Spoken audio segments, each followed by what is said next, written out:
Então aquela pergunta, mas por que que eu tô com hipo? Por que que eu tô com tanta hipo? Por que que eu tô com tanta hiper? Por que a semana passada tava de um jeito e agora tá de outro? Por que de manhã tava de um jeito e agora tá de outro? Eu vou ler esse artigo, bem resumidamente, do Adam Brown. Ele é um cara que tem diabetes e ele diz aqui no começo do PDF que ele sempre caía na armadilha de achar que a culpa por estar fora da meta era exclusivamente dele. E aí, depois de 18 anos convivendo com diabetes, eu acredito que já faça mais tempo, e mais de 70 mil horas usando monitorização contínua de glicose, ele usa o sensor, ele aprendeu que existem todos os tipos de fatores que influenciam a glicemia e muitos deles são impossíveis de controlar porque estão além assim, do que a gente pode fazer, tá? E até de mensurar. E aí ele fala uma coisa muito importante também, que é o seguinte, que nem todo mundo responde da mesma forma, eu acho que isso é uma coisa que está mais clara, mas ele diz que nem a própria pessoa responde do mesmo jeito aos mesmos estímulos, que varia de acordo com o momento da vida, que varia com o horário do dia, que varia com o dia da semana. Então, às vezes, você come alguma coisa de manhã tem um efeito, se você come a mesma coisa na mesma quantidade à tarde tem outro efeito e à noite tem outro efeito. Então, o que ele quer dizer é isso. E que o mais importante. Aí ele sugere que você observe tudo isso em você. Você é a sua maior fonte de estudo, de pesquisa. Então você tem que fazer os testes, você tem que anotar, você tem que perceber se você quer melhorar. Se você tá bem e se você acha que você não precisa fazer nada, não tem problema nenhum, não faça. Mas se você não tá tranquilo e quer aprender mais e quer melhorar, ou já tá bom, mas você quer melhorar, tem algumas dicas aqui legais. Então vamos lá. Eu vou ler rapidinho e eu acho que depois talvez eu faça um vídeo para cada tema. E aí eu leio as especificidades que tem de cada um, porque ele explica um por um dos 42. E aí eu tenho que ler e traduzir tudo isso que ainda não fiz, e aí a gente pode ir conversando por temas. Então ele começa falando de alimentação.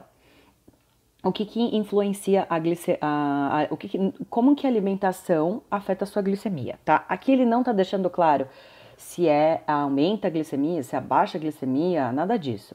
Quer dizer, na verdade tem, sabe a setinha do sensor? Duas setinhas para cima, uma setinha reta, a setinha para baixo. Então ele faz uma brincadeira com as setas que vocês vão ver no original, mas eu não vou entrar também nesses detalhes. Então, com relação à alimentação, ele fala aqui, a quantidade de carboidrato interfere, e isso foi uma coisa que o médico da Vivi comentou comigo há muitos anos, que ele falou assim, Nicole, tem um pessoal que está estudando, que é o pessoal dessa ONG aí, dessa associação, chama Diatribe. E ele falou assim, dependendo da quantidade de carboidratos que você consome de uma vez na sua refeição, a sua relação insulina-carboidrato não dá conta. Então imagina que você vai comer 30 gramas de carboidrato e a sua relação insulina-carboidrato é 1 para 10. Se você come muito mais que 30 gramas, 60, 70, 80 gramas, essa relação de 1 para 10 não dá conta. É como se quanto mais carboidrato você consumisse, menor teria que ser a sua relação. Então, que esse pessoal estuda. Até isso tem diferença. Às vezes vai saber, depois eu preciso até procurar algum estudo com relação a isso. Às vezes a quantidade de carboidrato que você está comendo de uma vez é alguma coisa que você precisa prestar atenção. Então, quantidade de carboidrato, tipo do carboidrato, se ele é simples, se ele tem gordura junto, aí tem lá gordura, proteína, cafeína é novidade para mim. Eu não sabia que a cafeína influenciava a glicemia. Álcool, a gente sabe. O horário das refeições, então café da manhã, almoço, jantar, a gente sabe que as pessoas têm sensibilidades diferentes ao longo do dia. Se você está desidratado, e olha que legal, o último item que ele coloca aqui é a sua microbiota, tá? Lá no seu intestino, como você digere, como você absorve os alimentos, até isso pode influenciar na glicemia. E aí ele passa para o segundo item, o segundo bloco, que é medicação. Então, a dose de insulina, se você está fazendo os cálculos direito de contagem de carboidratos, se a sua basal está certinha em relação à quantidade de bolos, de correções que você faz, o horário que você aplica, então se você aplica 15 minutos antes de comer, se você usa NPH irregular, se você entende o pico delas e tal, essas coisas. Interação entre as medicações, se você toma outro tipo de medicamento que pode interferir na sua glicemia, Uso de esteroides, e aí ele fala sobre os corticoides, que a gente já sabe, antialérgico, prednisona, esse tipo de remédio. E tem um aqui que eu não sabia, que é a vitamina B3, niacina. Ela interfere na glicemia. Isso é novidade para mim também, não sabia. Então, sobre atividade física agora. Exercício leve tem um impacto, exercício de alta intensidade tem um impacto, de moderada tem outro impacto. O seu nível de condicionamento físico, então se você é sedentário, se você treina pra caramba, tudo isso também tem um impacto diferente na sua glicemia. A hora do dia, se você faz atividade física de manhã, se você faz atividade física à tarde, se você faz atividade física à noite, cada momento do dia, a atividade física tem um efeito diferente. E o horário da alimentação e da insulina, pré-treino, pós-treino, se você vai comer durante, se você usa bomba de insulina, se você tem que tirar a bomba para treinar. Ou seja, a gente está aqui no item número 19, e dentro desse item aqui a gente já abriu mais outras coisas que a gente tem que pensar. Então, olha só. No bloquinho das coisas biológicas. Dormir pouco, e agora a gente já sabe que isso é um capítulo inteiro do livro dele. Estresse e doença.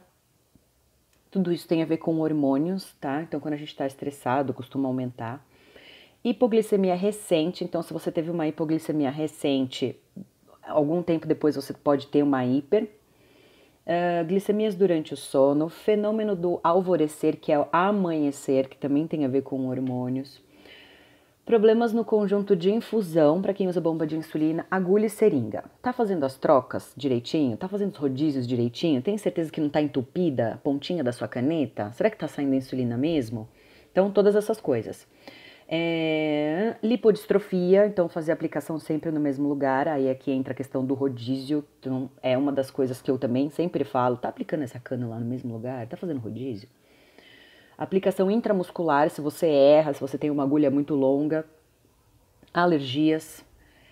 Nível de glicemia muito alto, glicotoxicidade. Então, isso daqui também nem vou entrar em detalhes, depois quando eu falar sobre isso aqui a gente clareia.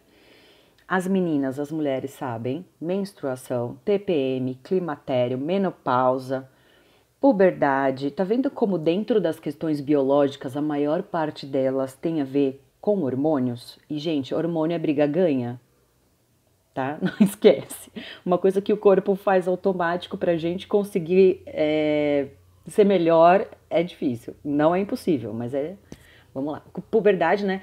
Doença celíaca, que a gente sabe também que muda a absorção dos alimentos. E fumar. Fumar também é uma coisa que eu não sabia que alterava a glicemia, tá? Vamos agora os fatores ambientais, tá acabando.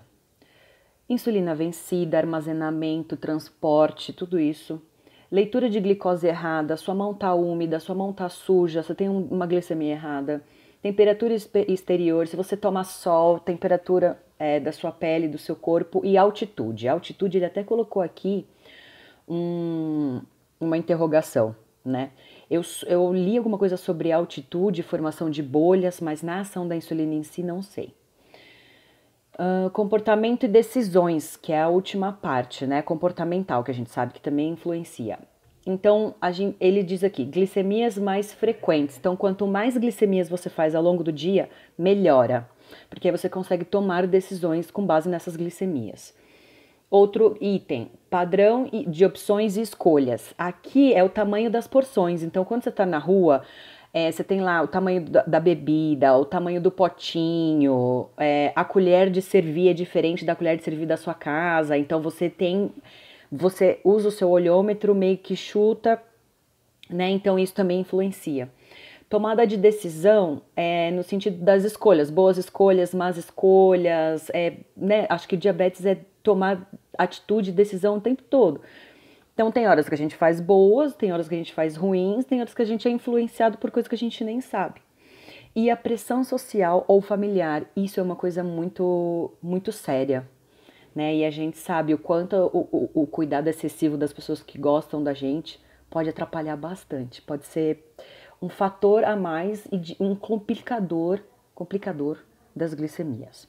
Então, esses são os 42 itens, tá? Eu vou colocar eles escritos e é legal vocês pegarem essa lista e se autoavaliarem. Ah, isso aqui eu sei que sobe, isso aqui eu sei que desce, tá bom?